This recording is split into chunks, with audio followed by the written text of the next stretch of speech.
जय श्री राम। राधे राधे दोस्तों। बहुत ही प्यारा भगवान जन्म गीत है, आप लोग सुने। कमेंट, लाइक, सब्सक्राइब, शेयर करना ना भूलें। और प्लीज़ अगर हमारे चैनल पर नए हैं तो हमारे चैनल को सब्सक्राइब कर दीजिए, बेल आइकन प्रेस कर दीजिए ताकि आप लोगों के पास हमारे गाने का नोटिफिकेशन पहुंचता रहे। अच्छा लगे तो कमेंट में ज़रूर बताना।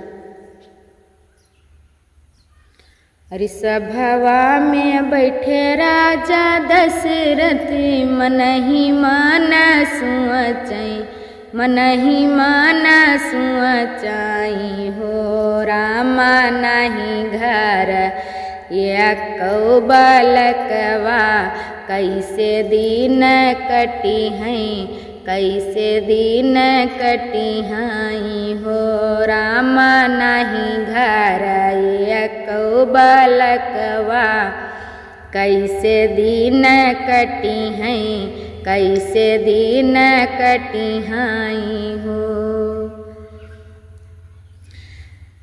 अवधपुरी से नगरिया तो ऊँची अटरियानु हो रामा लागे महलया धियरिया, तो करे होरिल बीना करे ललन बीना हो रामा लागे महलया धियरिया, तो करे ललन बीना करे होरिल बीना हो।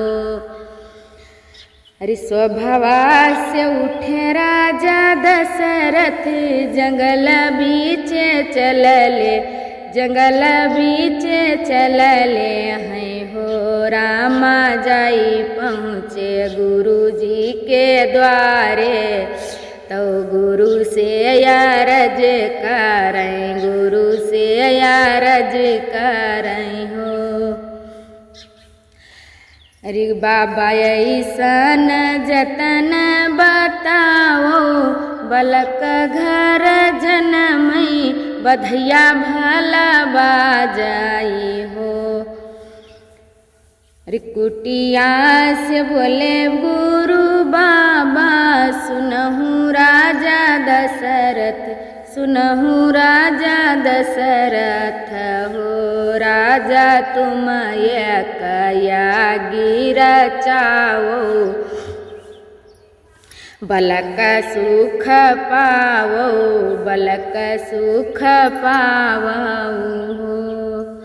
यतनी सुनी राजा दशरथ, मगन घर आमाई हो रामा रानी क्यों हैं हरिलवा, रामा हैं आनंद बखरिया, मन ही माना सुअचई, मन ही माना सुअचई हो रामा रानी के हैं हरिलवा, मन ही माना सुअचई, मन ही माना सुअचई हो। राजा दशरथ गिर चावई, तो ब्राह्मण मनावई हो। राजा दशरथ गिर चावई, तो ब्राह्मण मनावई हो। रामा है प्रसाद रानी खाइन, तो गर्भ जनावई, तो गर्भ जनावई हो। राजा दशरथ यागी रचावई, तो ब्राह्मण मनावई हो। राजा दशरथ यागी रचावई, तो ब्राह्मण मनावई हो। रामा है प्रसाद रानी खावई, तो गर्भ जनावई, तो गर्भ जनावई हो। राम पहिला प्रसाद कौशल्या माता, दोसरे के कई माता, दोसरे के कई माता हो।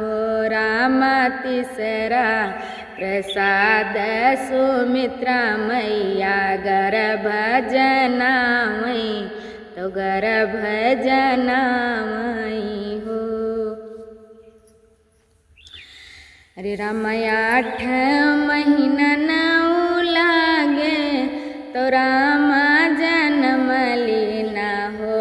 रामा जन्मे है राम लखन चारु भैया अवध उठै सोहर महल उठै सोहर हो।